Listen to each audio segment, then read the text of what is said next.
If anyone has to take over for Captain Anderson, I'm glad it's you. I'm not sure about having non-humans on our ship, though.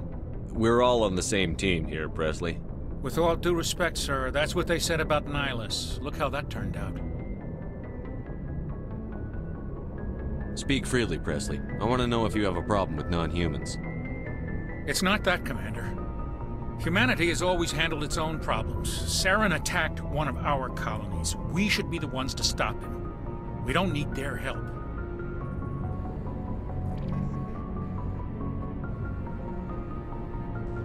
Some people think asking for help is a sign of weakness. That's just being stupid and stubborn. No matter how strong you are, allies can make you stronger. I guess so. Maybe I'm just stuck in the old ways of thinking. But don't worry, Commander. This won't be a problem. How did you end up assigned to the Normandy? I signed up with the Alliance as a navigator right out of school, following in my grandfather's footsteps, I guess. My first posting was on the Agincourt.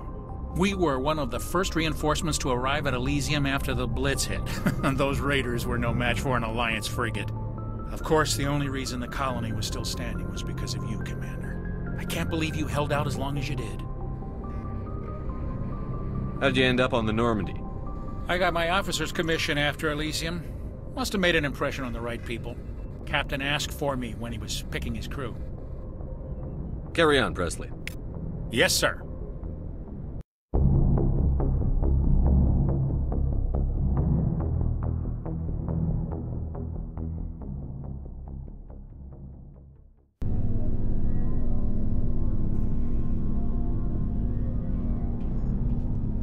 Anything you need, Commander?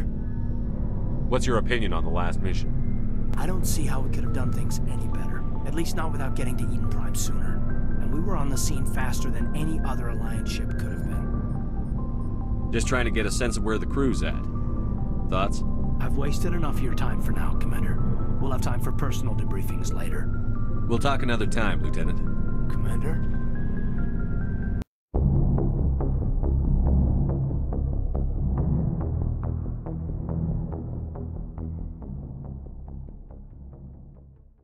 Nice ship you've got, Shepard. What can I do for you? What's your story, Wrex? There's no story. Go ask the Quarian if you want stories. You Krogan lived for centuries. Don't tell me you haven't had a few interesting adventures. Well, there was this one time the Turians almost wiped out our entire race. That was fun. I heard about that. You know, they almost did the same to us. It's not the same. It seems pretty much the same to me. So your people were infected with a genetic mutation? An infection that makes only a few in 1,000 children survive birth? And I suppose it's destroying your entire species? I suppose it isn't all the same.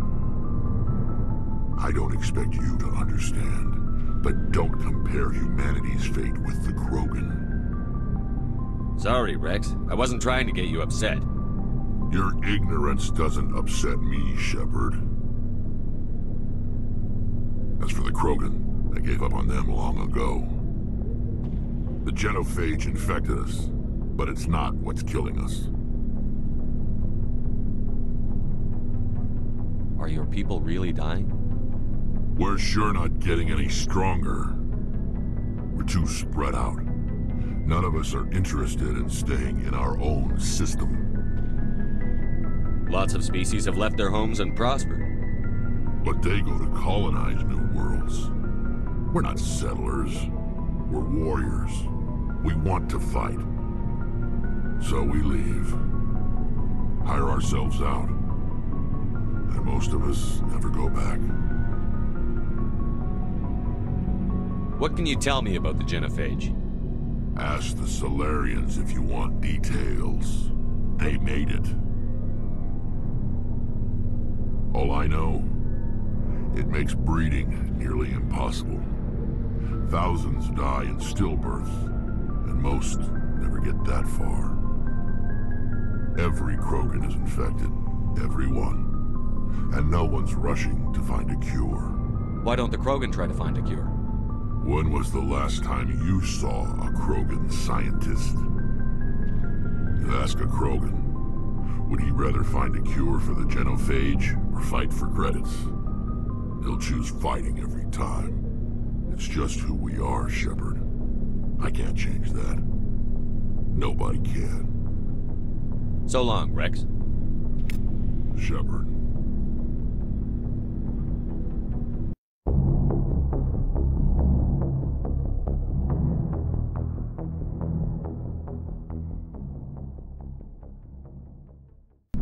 Commander?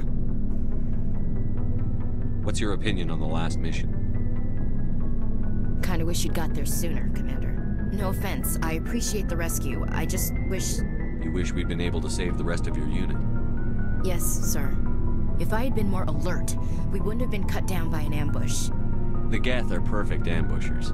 They don't move, they don't make noise, they don't even breathe. Sir, they have flashlight heads. I'll make sure it doesn't happen again. Do you have a few minutes to talk one-on-one? I'm sorry, Commander. I need to get my duty squared away. I wouldn't mind talking more later, though. Dismissed, Chief. Sir.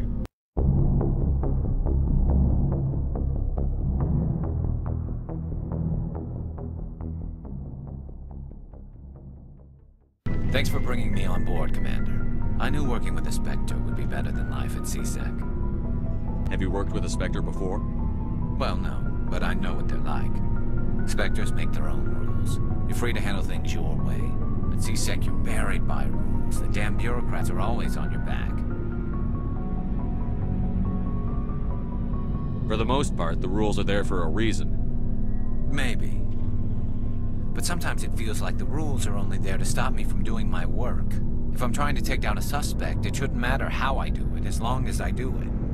But CSEC wants it done their way. Protocol and procedure come first. That's why I left.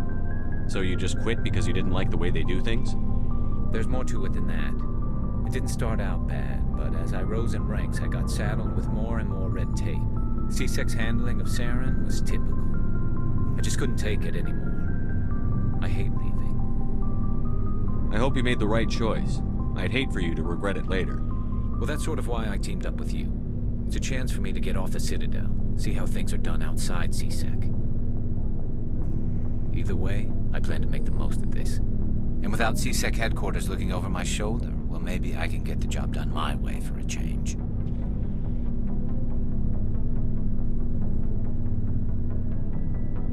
Just do a good job and don't get in my way.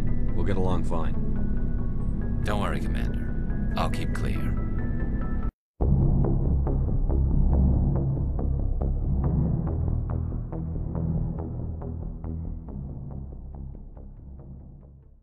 Hey, Commander, you know that Quarian, Tali?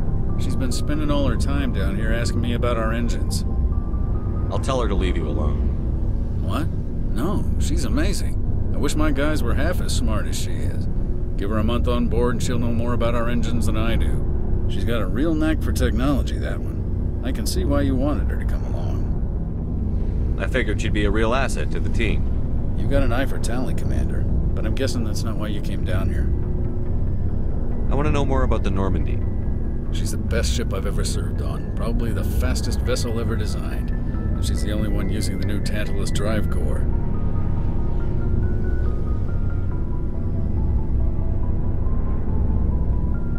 What's so special about the Tantalus drive core?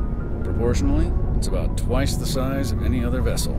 Not only are we faster, we can run at FTL speeds longer before we have to discharge the core. Fill me in on the IES stealth systems. How does it work exactly? You can't hide a ship out in space. They emit too much heat and radiation. Too easy for sensors to pick them up, unless you find a way to capture those emissions. So our stealth systems trap the energy we give off in storage sinks built into the ship itself. No emissions to give away our location. Eventually the sinks have to be vented. More than a few hours silent running and they overheat.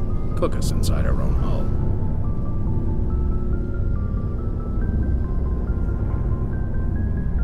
There's no way for anyone to detect us? A visual scan can still pick us up. Anyone looking out a window can see us plain as day. But you have to be pretty close to get an actual visual out in space. Most vessels rely on scanners. As long as the stealth systems are engaged, they can't see us. Not unless we accelerate to FTL speeds. Why doesn't it work with faster-than-light travel? Cranking up the FTL blue shifts our emissions, pushes them into frequencies too high to capture in the sinks. As soon as we make the jump, it's like setting off a flare. Sensors can pick up our location whenever we enter or exit FTL flight, but for short-range missions, our stealth systems are amazing, and we've got the only one. Where else have you served, Adams? If you name a class of Alliance ship, I've probably served on it. Everything from dreadnoughts and carriers right down to frigates like the Normandy. My last assignment was on the Tokyo, only a cruiser, but she was a good ship. Couldn't hold a candle to the Normandy, though. Carry on, Adams. Aye, aye, Commander.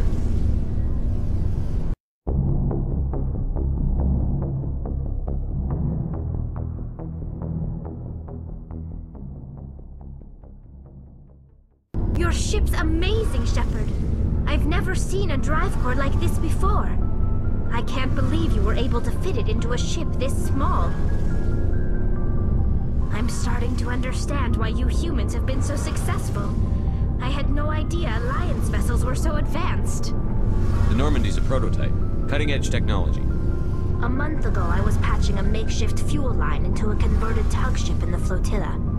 Now, I'm sitting on board one of the most advanced vessels in Citadel space. I have to thank you again for bringing me along. Traveling on a vessel like this is a dream come true for me. I had no idea you found ship technology so interesting. It comes with being a Quarian. The migrant fleet is the key to the survival of my people. Ships are our most valuable resource. But we don't have anything like this. We make do with cast-offs and second-hand equipment. We just try to keep them running for as long as we can. Some of the fleet's larger vessels date all the way back to our original flight from the Geth. I can't believe your fleet's still using ships that are 3 centuries old. They're constantly being repaired, modified, and refitted. They aren't pretty, but they work. Mostly. We've tried to make ourselves as independent as possible on the flotilla. Grow our own food, mine, and process our own fuel. But some things we just can't make on our own. A patch to maintain the hull integrity requires raw materials we just don't have. That's why our pilgrimages are so important. I want to know more about the pilgrimage. When my people reach maturity, we leave our birth ships and seek acceptance with a new crew. It's necessary to maintain genetic diversity among the fleet. But no ship wants to accept someone who will be a burden on them. So, to prove our worth, we embark on a pilgrimage. We set out alone, leaving the flotilla and our families behind us. We only return once we have found something of value we can bring back to the fleet. This is presented as a gift to the captain of the respective ship we wish to join. If the gift is accepted, we are welcomed into the crew. Can a captain choose to reject the gift? That doesn't happen often. Most captains are eager to increase the size of their crew. It increases their own standing in our society. Even when a gift is not particularly valuable, the captain usually accepts it out of a sense of tradition. However, there is a stigma to presenting a substandard gift. It's not the best way to make a good impression on a new community. Most pilgrims don't return until they find something worthwhile. I can't believe they just send you off alone. It's not like they just cast us out. Before we leave, we are given lessons in how to survive outside the flotilla, and given gifts to help us on our journey. We also receive implants to fight off sickness and disease. Generations of living in an isolated and highly controlled environment have left our immune systems weaker than most.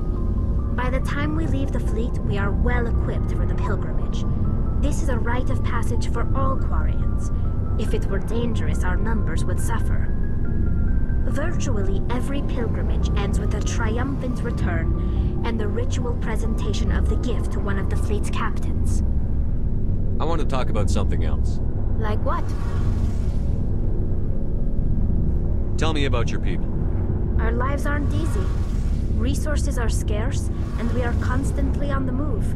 Everything we do must in some way contribute to the continuation of the migrant fleet. There are 17 million Quarians in the flotilla, and each of us relies on the others for survival. The bonds among my people are strong. Unfortunately, we have had to surrender many of the freedoms and civil liberties other species take for granted. What kind of freedoms? Well, it's illegal for parents to have more than one child. If our population grows too much, it would strain our resources to their breaking point. Of course, we also can't allow our numbers to become too few. If our population is in decline, the rule against single births is temporarily repealed. In extreme cases of population decline, incentives are even offered to encourage multiple births, though the Conclave hasn't had to take such measures in nearly a century. That's your government. The Conclave is our civilian branch of government. Each ship can elect a representative to serve on the Conclave and make decisions that affect the fleet as a whole. On matters that affect an individual ship, however, the captain has the final say. It's a tradition that dates back to the early days, when the fleet was governed by martial law. Fortunately, most captains nowadays are smart enough to have an elected council from their crew to give them advice and guidance. So the ultimate power rests with elected officials. In practice, the Conclave and the respective council for each ship tend to set the rules that govern our daily lives. But in theory, we are still under military jurisdiction. The 5 top-ranking military officials in the fleet serve on the Admiralty Board. These 5 have the power to overrule any decision by the Conclave in case of emergency. To do so requires unanimous agreement among the Admiralty, and they can only do this once. After that, the entire board must resign their posts. It's a safeguard that served us well. In nearly 3 centuries, the Admiralty Board has only overruled the Conclave 4 times. I want to know more about the Geth. I doubt I can tell you anything you don't already know. It's been almost 3 centuries since they drove my people into exile. All I know is the story of their origins, what they were when we created them, and how they turned on us. Interesting. The Geth were originally created to serve as an automated manual labor force. Initially, their intelligence was as limited as any VI. Over time, we made small modifications to their programming to allow them to perform more varied and complex tasks, bringing them closer and closer to true AI status. How come the Council didn't step in and stop you? This wasn't true AI research. We may have been skirting the bounds of the law, but we never did anything that was actually illegal. The changes were so insignificant, so gradual, that we were able to control them. Or so we thought. But one thing we underestimated was the power of the neural network. 1 million Geth thinking simultaneously created an inherently unstable matrix. So, the Geth share brain power? Many of the Geth's logic systems were designed to work in concert with other nearby Geth. Basically, the more of them you have in a group, the smarter they are. So there's some sort of group consciousness? No, nothing like that. They cannot share sensory data or information. Their programming cannot handle that much simultaneous input. Each Geth maintains an individual awareness and identity. The neural network only operates on a process-based level. It's basically the synthetic equivalent of a subconscious. But when they're in close proximity, they can coordinate low-level functional processes, freeing up more capacity for original or independent thought. That doesn't make any sense. I'm probably oversimplifying. The Geth are incredibly advanced and complex creations. All you need to know is that they get smarter when they gather in large numbers. As we built more and more Geth, their effective intelligence became more sophisticated, more abstract. One day, a Geth began to ask its Quarian overseer questions about the nature of its existence. Am I alive? Why am I here? What is my purpose? As you can imagine, this caused a near panic among my people. I don't see what's so bad about those questions. The Geth were created to engage in mundane, repetitive, or dangerous manual labor. That's fine for machines, but it won't satisfy a sentient being for long. The Geth were showing signs of rudimentary self-awareness and independent thought. If the Geth were intelligent, then we were essentially using them as slaves. It was inevitable the newly sentient Geth would rebel against their situation. We knew they would rise up against us, so we acted first. A general order went out across all Quarian-controlled systems to permanently deactivate all Geth. The Geth responded to this order violently. You can't blame them for fighting for their survival. We had no other choice. The Geth were already on the verge of revolution. By acting quickly, we had a chance to end the war before it began.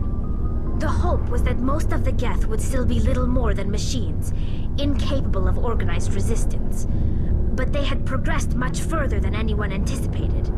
The war was long and bloody. Millions upon millions of Quarians died at their hands. In the end, we were forced to flee our own homeworld. We feared the Geth would pursue us, but they never came beyond the Veil. Now we drift through space, exiled, searching for a way to reclaim what was once ours. It's hard to feel sorry for you. Your ancestors tried to wipe out another species. We made a mistake when we created the Geth in the first place, but we did not make a mistake when we went to war against them. If we had not acted, they would have wiped us out. They're a synthetic life form. They have no use for organics. None. Why do you think they cut themselves off from the rest of the galaxy? Why do you think they've killed every organic being who's ever tried to contact them? They didn't kill Saren. What does that tell you? The Geth are not innocent victims in all this. They're the enemy. They want to destroy us. Not just the Quarians. All organic life. That's why they've joined up with Saren.